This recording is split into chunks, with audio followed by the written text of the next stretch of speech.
Une entreprise comme la nôtre, qui a déjà presque 50 ans d'âge, est passée déjà par des crises.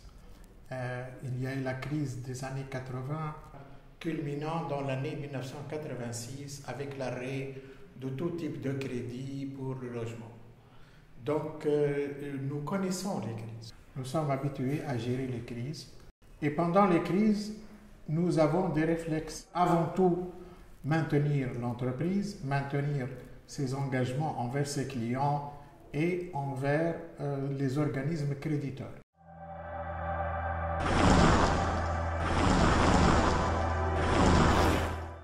Aujourd'hui, on arrive à capter beaucoup plus de demandes, on arrive à attirer un nouveau marché qui est en forte progression, qui est donc le marché local, et qui aussi est un marché beaucoup plus fidèle, beaucoup plus stable, moins à risque lié au risque d'attentat, moins lié également à la problématique de l'aérien. Et c'est un marché qui est nettement plus exigeant, parce que c'est un marché qui est connaisseur. Donc effectivement, je pense qu'on est sur la bonne voie. Moi, ce qui m'intéresse et ce que je pourrais dire, par contre, dans la réussite, c'est qu'on n'a pas cédé sur nos standards. Et c'est ça, vraiment, la véritable performance, elle est là. Nous avons, bien sûr, commencé à observer. Nous avons continué à fonctionner de la même manière, sauf que la performance n'était pas au rendez-vous économique et financière. Nous avons décidé de nous adosser à une institution de manière à pouvoir améliorer nos fonds propres et de manière à pouvoir entreprendre également et développer de nouveaux métiers sur lesquels nous n'étions pas positionnés. Donc cet apport qui s'est concrétisé l'année dernière nous a permis de renforcer les métiers traditionnels sur lesquels nous étions présents, donc l'asset management, le wealth management, la négociation pour le compte de nos clients. Mais nous avons également pris la décision de développer de nouveaux axes métiers dans notre entreprise, notamment la partie conseil qui n'était pas très présente chez nous, et également la partie investissement, on appelle plus communément le private equity. Et tout cela grâce justement à l'apport de ce partenaire institutionnel et grâce au renforcement de nos fonds propres.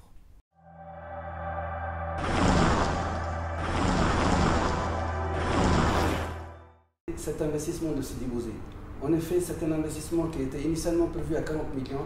Il a été ramené à 80 millions de dinars, donc pour en faire un site pilote, donc autour de la technologie. Au bout d'une année, le projet qui a démarré en avril 2014, le résultat pour Sidi Bouzid a été de 5 millions de dinars, drainant des revenus de 100 millions de dinars et réceptionnant plus que 100 millions de litres de lait provenant de la région. Moi, je pose la question, si on n'a pas investi dans cette région, quel aurait été justement l'impact sur la filière? Donc, quel aurait été l'impact sur l'équilibre de la filière? Et bien, justement, comme quoi l'investissement, il peut justement sauvegarder l'acquis et il nous permettra le développement. Le groupe d'hélice, il a su performer après la Révolution.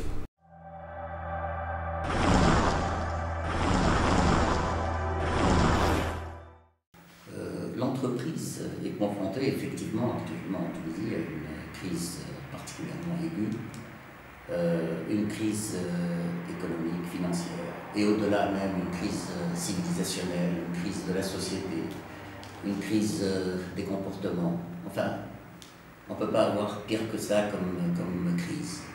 Nous sommes exposés à un danger continuel et l'entreprise souffre de cela. Et donc elle doit affronter cette crise avec le maximum d'habileté, le maximum de compétences pour pouvoir se situer et garder la tête hors de l'eau.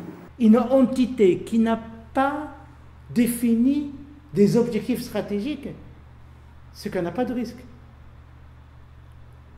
C'est qu'elle va disparaître parce qu'on a tout simplement, on ne sait pas où est-ce qu'elle va.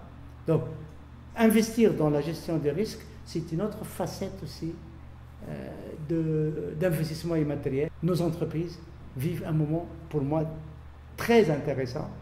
C'est le meilleur test. Est-ce qu'on mérite d'exister ou pas en tant qu'entité?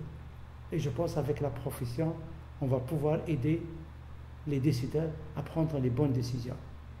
Nous, on est simplement là pour aider, mais la décision revient aux investisseurs à risque.